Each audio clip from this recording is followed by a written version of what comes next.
สบายดีพ่อแม่พี่น้องเบิดสุขคนเด้อพบกับสองตัวหงสินเขาเซนเคยวันนี้พี่น้องสิเฮ็ดเมนูแกงไก่ใส่หมักผักหมักแพงเนาะมารีวิวให้เบิ่งอีกแล้ววันนี้ก็ได้อากาศก็หนาวเริ่มหนาวแล้วแต่ก็ธรรมดาเนาะใส่เสื้อแขนยาวเบิดมือก็บ่ได้หนาวพอปานใดว่าพอแก่แล้วก็จนสั่นแต่คันใส่เสื้อแขนยาวก็ปกติบ่ได้หนาวบ่ได้ร้อนแล้วสะหงสิเฮ็ดคั่วหมักผักหมักแพงเนาะพี่น้องไปเบิ่งหมอก่อนหมอกำลังเดือดกำลังพุดเลยตอนนี้นะนี่ต้มไก่ทั้งสิแกงทั้งสิต้มไก่ผูอ้ายเมื่อวานนี่เพิ่นไปตีมาแหละบทสนะเนาะก็เลยเอาลงหมอเป็นทางการเลยเนาะอันนี้หมักผักหมักแพงสะหงสีแกะสีลอกกากมันใส่แกงไก่ไปเบิ่งไปส้มน้ำกันเลย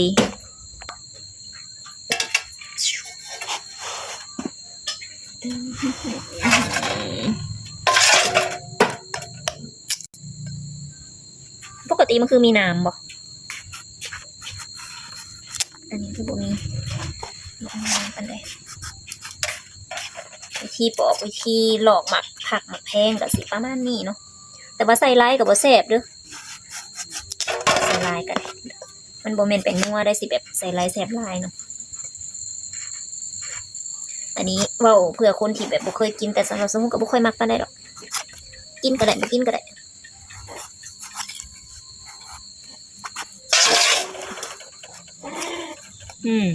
ยังห่วงอยู่ไก่เถา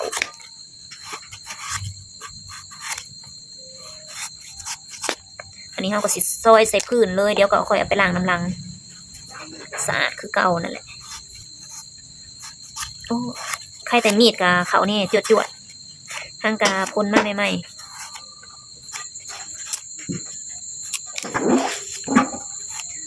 ช่วงนี้ก็เป็นช่วงฤดูหนาวยามหนาวเนาะพี่น้องเนาะสุขภาพก็สิบ่ค่อยดีปานใดแต่ละคนเดี๋ยวก็เนี่ยหนาวเดี๋ยวก็ร้อนเดี๋ยวก็ฝนตกเดี๋ยวนี้ก็ฝนก็ยังตกยังบ่เบิดอยู่ทางบ้านเสาหงนะยังตกลิ้นยังแย่ๆแย่ๆอยู่บ่เซาเป็นจักเทื่อสิเซาก็บ่เซาสิตกแห้งๆก็บ่ตกพอดีเป็นแบบมืดมัดอากาศเปลี่ยนแปลงง่ายคนก็เป็นไข้เป็นหวัดง่ายสะหงกับคันมื้อใดกินเป๊ปซี่บ่ไอติมบ่เป็นกินน้ำปั่นบ่นั่นนี่เนาะก็มีอาการแบบเริ่มแบบว่าไอหน่อยนึงเนาะกระสมกินหน่อยกินหลายนะพี่น้อง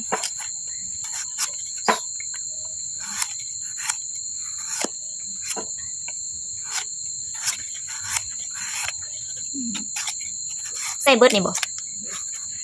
สิกินแต่หมักแพงนี่บ่ตอนไก่กับบ่มีแล้วพี่น้องเลยบางครั้งบ่ได้มาลิ้นนะบ่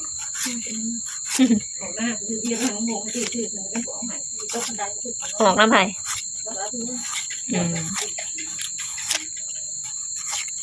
ว้าวเ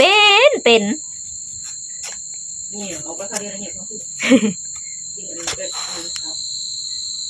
ว้าวนั่นปลาเกี้ยงมีลิ้นเท่าน้อยๆนะพี่น้องเลย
กินหอด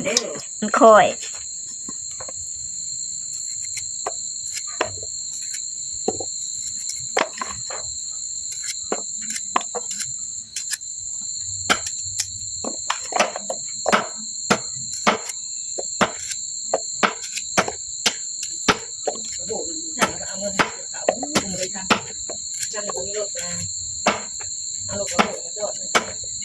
ลูกไฟผ้าบอกไปเกี่ยวเขาไปใครได้ยาไปได้ทำสอนมันแซนหานี่บนมันไปนั่งบนเราก็จะเรียนกันก็บุกอุ้มมาเมย์นะบุกอุ้มแล้วน้องเราเองเนาะหวดใช้อีกอุ้มเราใครกันเสร็จแล้วดูกินนะอันนั้นชีวิตอันแกงอันนั้นลงหม้อเลยจ้า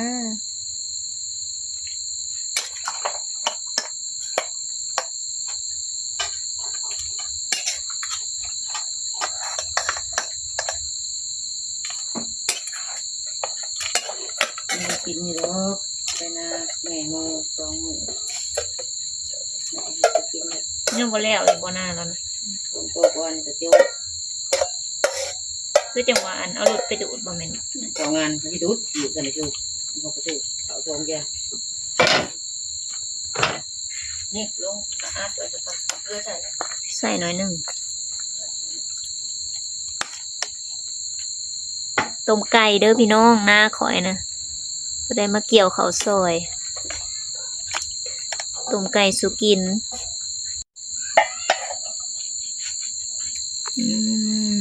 อันนี้ก็เป็นสปริงลาบบอกกระดูกชิ้น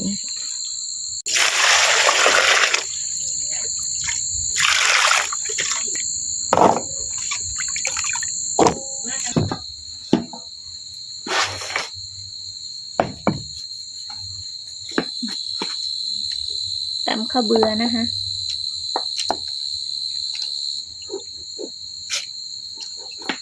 ไม่ใช่ด้วย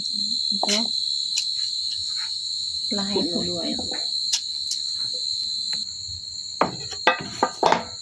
มันลองเขาจะใส่3 4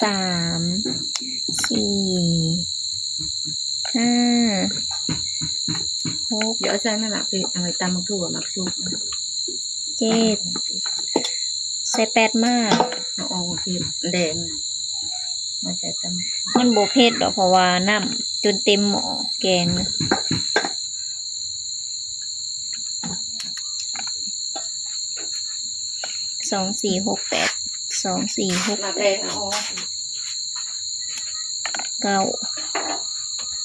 9นี่เป็นเลขมงคลเนาะใส่เข้ามา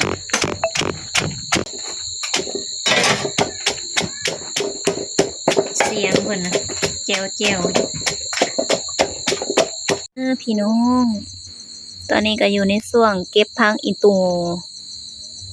หรือว่าพักนั่งตูนั่นเองเนาะแล้วแต่คนอื่นสะดวกแบบใดก็แต่ว่าบ้านเซาหงนี่เอิ้นว่าพักอีตูบ่เฮามาใครก็มาถามน้ำเฮานั่น3-4 คนเลยอีได้นะเพิ่นส่งน่ะก็แพง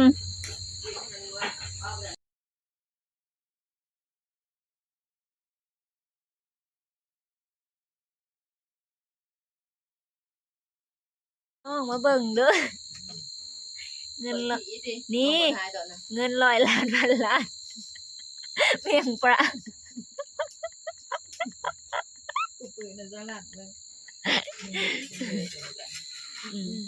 อันนี้มันเป็นเรื่องธรรมดาเนาะที่แบบว่าคนเขาใส่มันเป็นเรื่องปกติซะจะภูมิใจแต่ว่ามันซื้ออะไรหนุ่มคุ้มมาลีเนาะจักซื้อเท่าใด30 บาทเมียงปะบักงามจะเอามาแต่ใส่เมียงปะมันวะ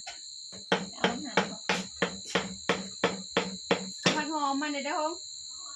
ผักเสริมแล้วก็ผักหอมเปรี้ยวผักอยู่ในหันแหละเมียงปลา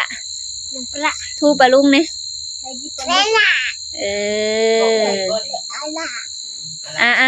โบหันเห็นสัม ไปมีปลาลูก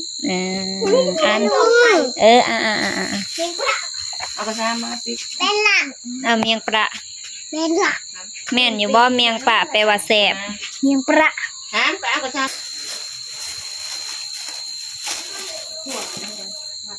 มีอยู่นั่นเฮือนก่อนตามออกไปมันนี่ก็ตามแซ่บได้ กบแล้วมาบ่ล่ะ เด้งเราเคยเว้าว่าคั้นมะกอกเด้เราก็หิวมาเบิดนั่นแหละ ขั้นแล้วบ่ถ้าใส่มะเขือให้เราแล้วก็ตำลึงใส่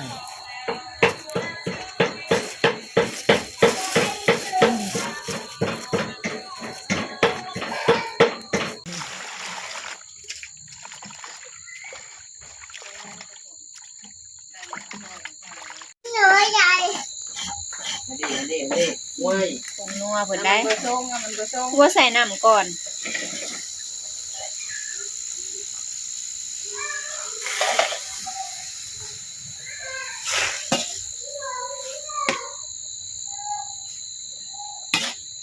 เพิ่นสิลาบไก่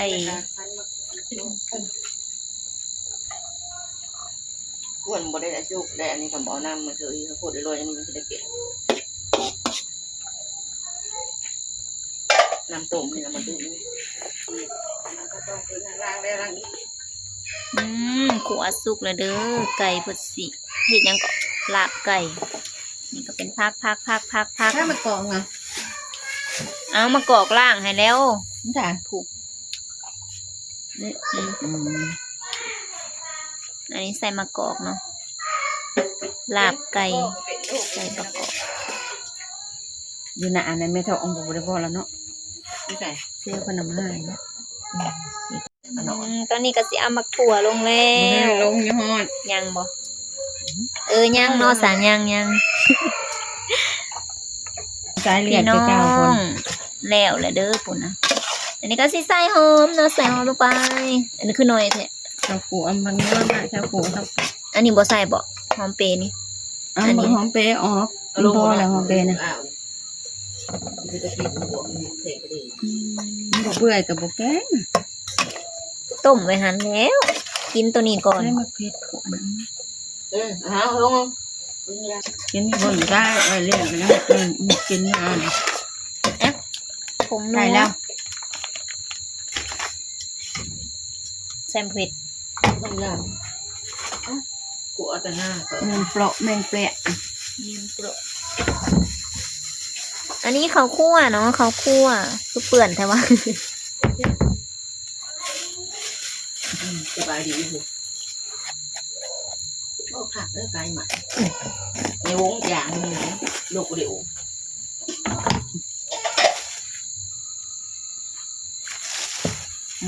จากทางเพลงมานิดเพียบุญษาเคยกันเดี๋ยวว้าว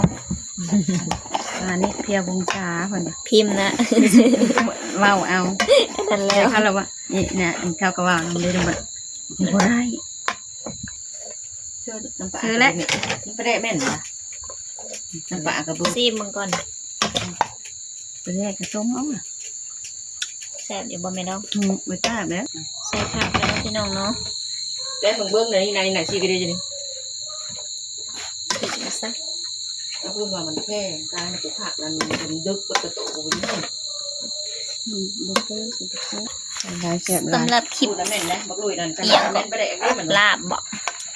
ลาบไก่มื้อนี้เนาะก็ขอจบคลิปไว้เพียงส่ำนี้เด้อรีวิวลาบไก่พี่น้องไก่ตีไก่ขู่อ้วนๆตัวใหญ่ลืมถ่ายเบิ่งตอนนั้นน่ะอันนี้เป็นต้มเนาะ ไก่ใส่ฟักทองฟัก แกงไก่ใส่ฟักทอง บ่มัน บ่อันนี้อู้รับเลยโอ้เฮ็ดได้อันนี้ นี่คนละวายถึงนั่นเขาพิดบักดู เป็นยังป้าคือห่อนแท้